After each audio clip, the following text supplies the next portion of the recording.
What's going on guys, ID here, and today I'm back to you with a new vid. For this video I have a few ideas that I have for Super Street the game following the recent update that's happened. With the fast approaching dangerous driving as well as Need for Speed 2019 on the horizon, I do feel that this game really needs to be at the level by the time that Need for Speed 2019 comes out to be a great alternative to that game for an indie title. Some of my ideas are pretty much self-explanatory, while others I'm going to break down in a bit more detail to clarify what I mean by that idea that I've mentioned. So the first two ideas that I have are based on the car dealership. The first option is pretty much easy to understand, which is a test drive mode, and the second option would be to view the car in full detail in the dealership. And what I mean by this, you should have your specs out there. You should also have the option to rotate the camera when looking at the car fully, so it allows players to see what car they're going to be buying and what they would like to purchase. The third, fourth and fifth idea are going to be based on a showcase update. So what would actually happen is that the player would be able to see their car on social media posts in the game as well as the magazines when they've leveled up, and they should have an option to view them in the menu. So the player would be able to take control of the photo in a very similar style to Need for Speed Underground's 2 magazine and DVD covers. Also as well, the game should have the photo mode added in as well as a livery and decal mode. Next up, I do feel that the game needs a drag mode and potentially a drift mode, and the main reason why I'm saying this is because I do feel the way the game is now is still too bare bones with the game modes that they have in it. So by having a drag and the actual drift mode, it will add a bit more variety to the gameplay.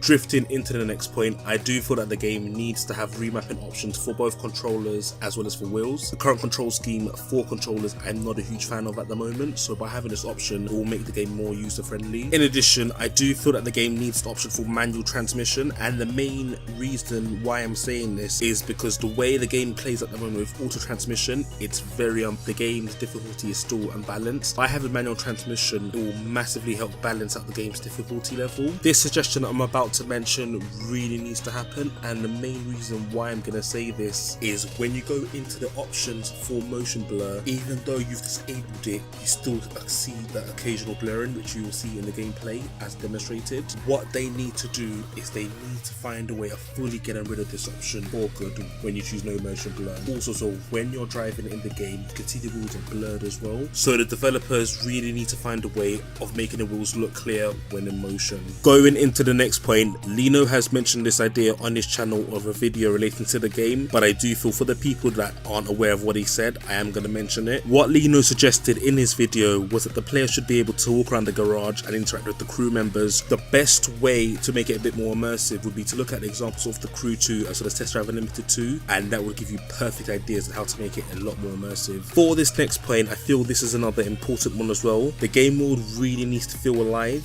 and my problem with this game mode at the moment is the atmosphere. What I mean by the atmosphere is that when you go to all the event types, some events there's no traffic, other events there's traffic, but then you've got a legal finish line, which doesn't make sense to me. The best way to resolve this is that if it's supposed to be an illegal unsanctioned event, make sure the finish line looks completely different to what the finish line would look like on a sanctioned event, similar to how Forza Horizon does it. We're slowly getting to the end of the ideas that I have for this video, so the first point I'm gonna make and summarize quickly is just give us more customization, give us more of what you already got in the game, and that's a positive for me. When it comes to multiplayer, I do feel that there should be some party modes from older racing games as well as suggestions from the community to what modes should be in the game. A few that I have is Capture the Flag. This would be a solo effort as well as a team effort, Hide and Seek as well as Escape, and what Escape would actually be is similar to how the game is now. Players would actually need to escape that section of the map.